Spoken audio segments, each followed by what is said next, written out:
Amir's days turned into nights, and nights into blurred hours of code, cold tea, and unfinished meals.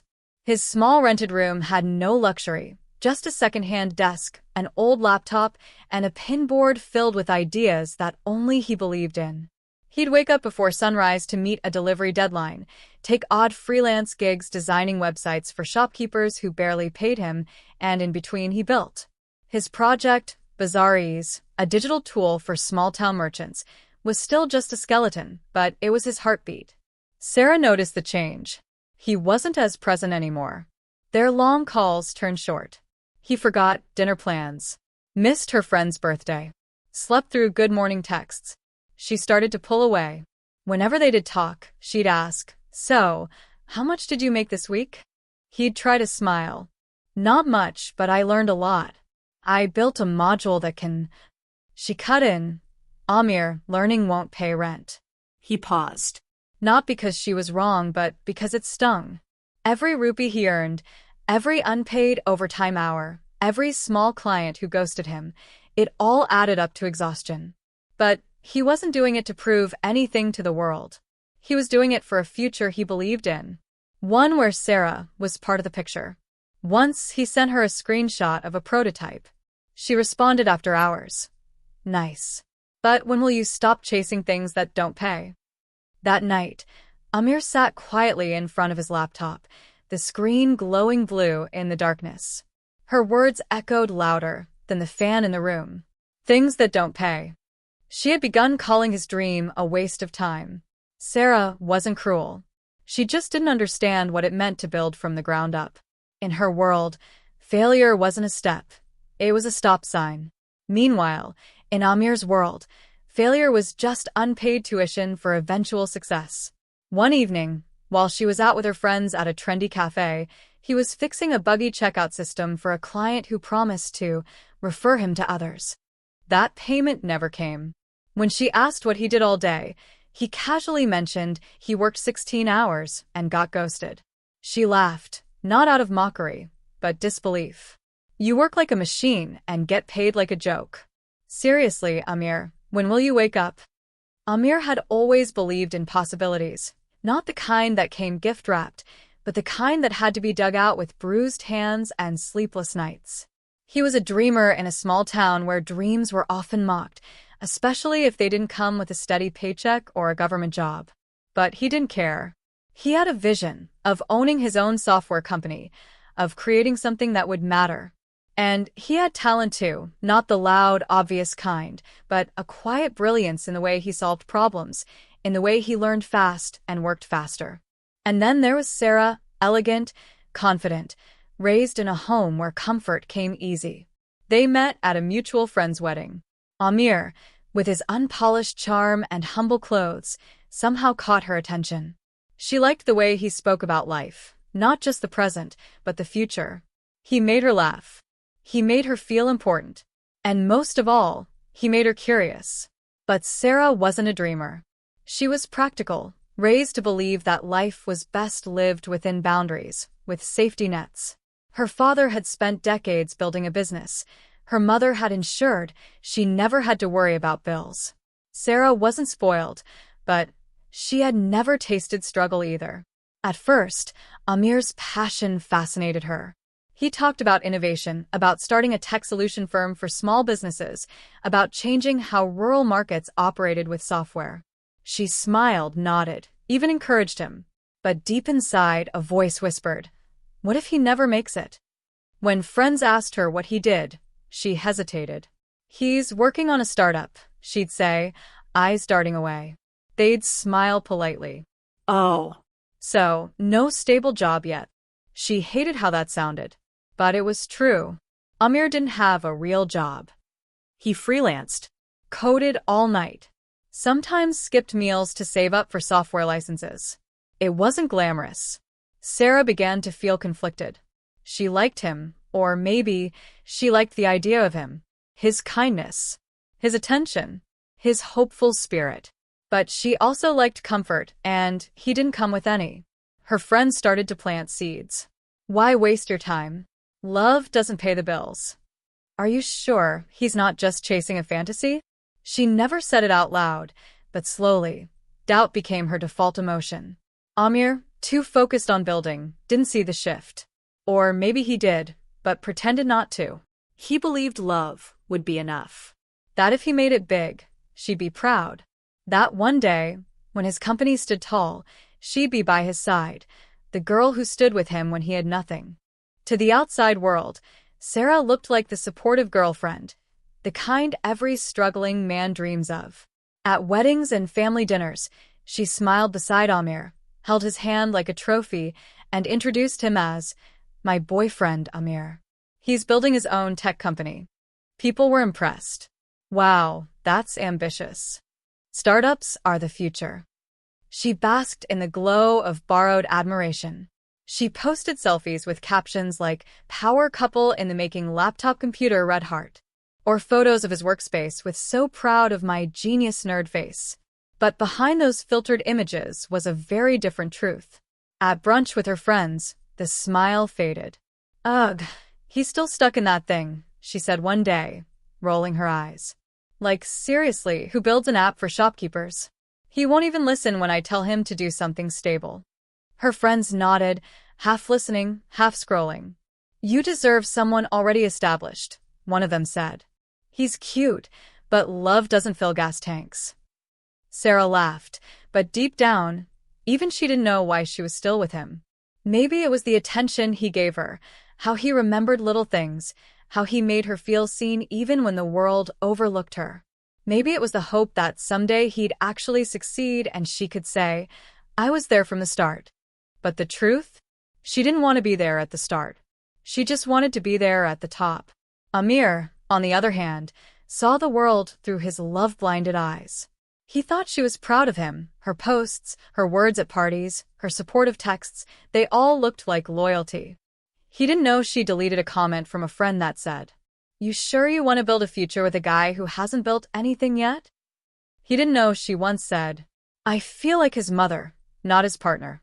Always supporting, never receiving." He thought her silence in tough times was patience, but really it was distance. Emotional distance. Still, he smiled through it. Bought her gifts with whatever little he earned. Stayed up late to design a birthday post for her. And when she didn't reply for hours, he convinced himself, she must be busy. Love, for him, was deep. For her, it was decor, displayed only when it added value to her image. She loved being seen with him when it made her look loyal. But she hated the truth of being with someone still climbing. It wasn't that she didn't love him. She just didn't love all of him. Only the parts that looked good on Instagram. The day Amir's world came crashing down was the same day Sarah decided she had had enough. It started with a pitch, a big one. A chance to finally partner with a mid-sized retail chain that could have put Bazaar's on the map. He had worked for weeks, coding, fixing bugs, preparing presentations, even borrowing a friend's blazer to look the part. He hadn't eaten properly in days. Hadn't slept properly in weeks. This pitch was supposed to change everything, but it didn't. They liked the concept but weren't willing to bet on someone with no backing, no degrees from big universities, and no corporate polish. They said, "You're too early stage. We'll keep you in mind." That polite rejection echoed in his ears like a gunshot. Too early stage. Too raw. Too poor. On his way back, the rain poured. He didn't even run from it. He just walked slowly, letting it mix with the tears he didn't want to admit were falling. Back in his room, he stared at his worn-out laptop. Battery, 3%. Bank balance, 478 rupees. Client payments delayed. Rent due. Hope fading. And then, as if the universe wasn't done testing him, his freelance contract got cancelled the same evening. No explanation. Just, "We're going in a different direction." Amir, the builder, the believer, the man who never asked for much, crumbled silently. He called Sarah. "Can we talk?" he asked, voice low, tired. She met him at her favorite cafe. She walked in radiant, makeup flawless, phone in hand. He looked like someone carrying the weight of the world. He tried to explain the failed pitch, the canceled gig, the stress, the exhaustion. "I just need you to believe in me a little longer," he said. "I'm close." I can feel it. But Sarah leaned back in her chair, arms crossed. I didn't sign up for this, she said bluntly. His heart dropped. I'm not your therapist, Amir. Every time we talk now, it's just struggle, stress, sacrifice. You always have problems. It's exhausting. I thought we were building something together, he replied softly. She scoffed. You're building something. I'm just stuck in it. For the first time, he saw it in her eyes, not frustration, but disgust. She wasn't tired of the world rejecting him. She was tired of being associated with someone the world didn't celebrate. He sat there, drenched from the rain, shivering slightly, still hoping she might hold his hand and say, I'm with you. Instead, she grabbed her phone, sighed, and said, You need to fix yourself. Because I can't wait forever. And then she left. No hug, no goodbye. Just the scent of expensive perfume and the coldness of disappointment. Amir sat in silence, heart heavy, hands shaking. This was supposed to be the moment she stood by him. Instead, it became the moment he realized she never truly did. A week passed. Amir didn't call, didn't text, didn't show up at the cafe they used to meet at every Saturday. He was buried in silence, not the peaceful kind, but the kind that follows after something inside you has cracked. The rejection from investors? He could handle it. Losing clients? He expected it. But losing her faith, that was something he hadn't prepared for. Then one afternoon, Sarah showed up unannounced. She stood in his doorway, wearing sunglasses and a look of both pity and frustration. His room was dim, scattered with papers, code sketches, and a whiteboard filled with formulas no one else cared to understand. She stepped in and looked around like she was entering a stranger's life. This isn't working, she said. Amir looked up from his screen, eyes tired but calm. What isn't? Us. This, whatever this is. You're stuck in your little bubble, and I'm over here trying to stay patient, trying to support you. But I'm done waiting, Amir. He stayed silent. Not because he didn't have words, but because he already knew what was coming. You need to get a real job, she said sharply. Something with a salary, a title, an office. Not this fantasy that's draining both of us. He looked at her carefully. I thought you believed in me. I did, she snapped. But belief doesn't pay bills. My parents ask what you do, and I'm tired of lying. I'm tired of explaining your potential. You're not a teenager anymore, Amir. Wake up. Then came the words that burned deeper than any wound. Get a real job or lose me. Amir's throat tightened. Of all the things she could have said, this was the one that shattered him. Not because she was wrong, but because she had reduced their entire relationship to a transaction. Her love had an expiry date. Her patience had a price tag. He could have begged, could have promised to change.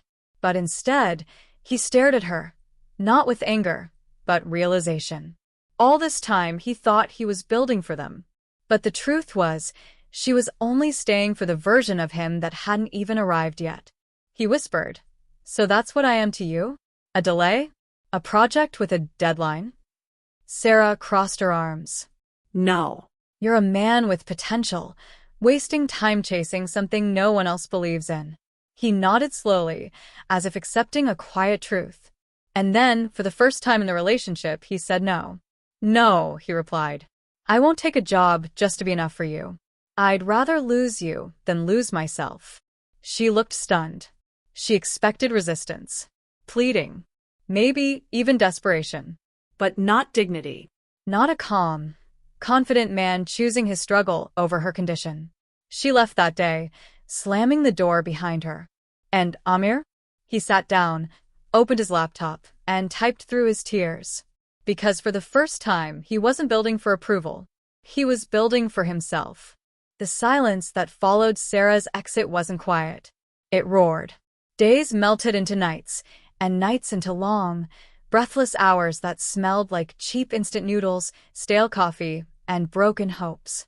Amir was alone now, truly alone. No late-night calls. No one to share his small wins with. No one to hear him say, I think I'm close. But there was one thing he still had. His vision. The heartbreak didn't make him weaker. It stripped everything down, pride, comfort, distraction, until only purpose remained. He cried some nights, silently, bitterly. Not because she left, but because she gave up right before the breakthrough. Right when he needed one person to say, "I still believe." But if no one else would say it, he would say it to himself. He began waking up at 4 a.m., reading obsessively business models, marketing strategy, UX design, taking free online courses, watching tech leaders on YouTube like they were mentors, coding through his pain, writing cleaner lines, fixing long-standing bugs, refining every page of Bazaar's. He made a rule. One day, one upgrade. It didn't matter how small, a feature, a color change, a pitch rewrite, but each day, something had to move forward. He cut out distractions completely, deleted social media, turned his phone to silent, stopped waiting for anyone to check on him. One night, while staring at the screen, his stomach growled. He hadn't eaten in 24 hours. But he kept going, eyes burning, mind racing. It was hell, but it was holy. This wasn't hustle for fame anymore. This was survival with purpose. There were setbacks, code that crashed, Servers that went down. potential clients that flaked. But every failure now felt like a step, not a wall. He stopped looking for applause. He stopped measuring his worth by who stayed or left. He stopped trying to prove himself to people who only valued results, not the journey. Instead, he focused on the one thing he could control: the work. Months passed. The app went from buggy and basic to sleek and functional. Small merchants began using it, then referring others. Word of mouth started to spread. A local investor reached out, curious. Then another. He wasn't at the top yet, not even close. But something had changed. He no longer needed anyone to believe in him, because now he believed in himself completely. And that made all the difference. 2 years. That's how long it took for pain to become power. A mere startup, Bazaar's, once laughed at and ignored, now powered over 10,000 small businesses across the country. What began as a desperate idea in a dusty room had become a revolution in local commerce. The newspapers finally wrote about him. From nothing to a national solution, the man behind Bazaar's. He was invited to speak at tech summits, awarded a youth innovation grant, and recognized by the very institutions that once rejected him.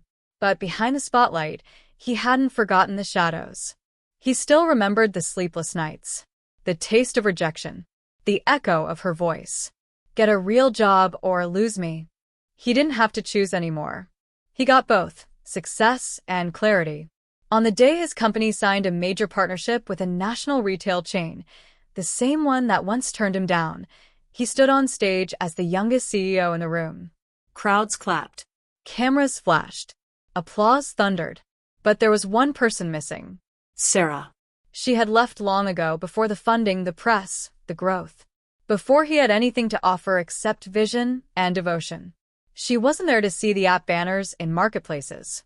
She wasn't there to see him hand his parents the keys to a new house. She wasn't there to watch him arrive in his first car, one he bought with his own money, not borrowed pride. But she saw the headlines. Oh, she saw them all. Scrolling late at night, lying beside someone else, she watched his TEDx talk go viral. She read the comments. What an inspiration! His story proves you should never give up. Imagine being the person who left him. Her chest tightened. Once, she had access to that version of him, the raw, unpolished diamond. But she traded it for comfort, for certainty, for someone who had it together. But the man on screen had something her new world lacked: purpose. He looked calm, grounded, unshakable. And the worst part? He wasn't bitter. He didn't mention her. He didn't need to. His silence said everything. I didn't make it to prove you wrong. I made it to prove me right. Sarah never thought she'd become the girl who let him go. At first, after she left, she felt free, relieved. No more late-night talks about code she didn't understand. No more waiting for him to figure things out. She moved on quickly, or so she told herself. A new relationship, a new city, a man with a stable job, and weekends that included fine dining and filtered photos. But then the notifications started. First, a mutual friend posted, "Proud of you, bro. Watching you rise is inspiring. Raising hands. #Bazaris. #CEO. #Game changer." Sarah's thumb froze over the screen. She clicked, Watched. Read. scrolled. And that's when the ache began. Amir, the one she left behind, had made it. Every post was like a cut, from coding in a tiny room to transforming how small shops do business. Amir Khan featured in Forbes Under 30, changing the economy from the ground up. Photo after photo, handshakes with investors, interviews on talk shows, keynote speeches. He looked different too, sharper, confident, grounded. No desperation in his eyes anymore. Just clarity. No more dreams, now results. She tried to tell herself it was luck. Tried to laugh it off with friends. Good for him, she said over brunch. But her heart didn't believe it. She thought back to the nights when he'd show her wireframes, excited like a child. How she brushed them off. How she'd roll her eyes while texting other people. How she'd said, "I didn't sign up for this," when he was at his lowest. And now? Now she wasn't even a footnote in the story. She typed his name one night in the search bar, anonymously, from a burner account. Scrolled through the success. He never once mentioned her, not in interviews, not in thank you posts, not even in the throwbacks. It was as if she had never existed. But she had. She was there when he was invisible to the world. But she walked away before he became unforgettable. Now, she watched from afar, unable to turn away, each post reminding her that she loved the man he became, but never had the patience to love the man he was becoming. It came as a simple message on a quiet evening. "Hey, I saw your interview. I just wanted to say, I always believed in you. Congratulations. Truly." Amir stared at the screen. Sarah. After all this time, the name he hadn't spoken in over a year, the name that once lived in his chest like a heartbeat, now reduced to a silent notification. He didn't feel angry, or flattered, or even surprised. Just sad. Not for himself, but for her. He reread the message. "I always believed in you." The irony made him smile, not out of joy, but from a place deep inside where memories turn into quiet lessons. Because he remembered it all too well. The way she had dismissed his late nights. The way she made him feel like his passion was a liability. The day she gave him the ultimatum. The door closing behind her, not gently, but like it was sealing off the future they once dreamed together. Now she was reaching back, grasping for a version of him she never stayed long enough to see evolve. He typed, then deleted. Typed again. Finally, he replied, "Thank you. But I know who believed in me and who didn't." No bitterness. No revenge. Just truth. She saw it and didn't respond for hours. Then finally, "Can we talk sometime? Just catch up?" Amir stared out his office window. Below, dozens of merchants used his app every day. His team was expanding. His story had inspired hundreds. And yet, in this moment, he was reminded of how far he had come. Not in wealth or fame, but in clarity. He replied one last time, "I hope you're doing well, but I don't revisit closed chapters. Take care." No drama. No blame. Just a quiet goodbye to the girl who couldn't stay through the storm and now wanted to return after the rain. He put his phone down, breathed deeply, and smiled. Not because she had messaged him, but because he no longer needed the apology. They met one last time. Not by accident, but not by design either. A mutual friend's wedding. The same kind of setting where their story had once begun, but now, everything was different. Amir entered the hall, calm and composed. Tailored suit, a quiet presence, respectful nods from everyone he passed. Sarah saw him before he saw her, and for a moment, it was as if the air left the room. He looked like the man she always wanted. Only now he didn't want her. Their eyes met. She gave a soft smile, the kind that tries to carry regret without fully showing it. He nodded politely. Not cold, just distant.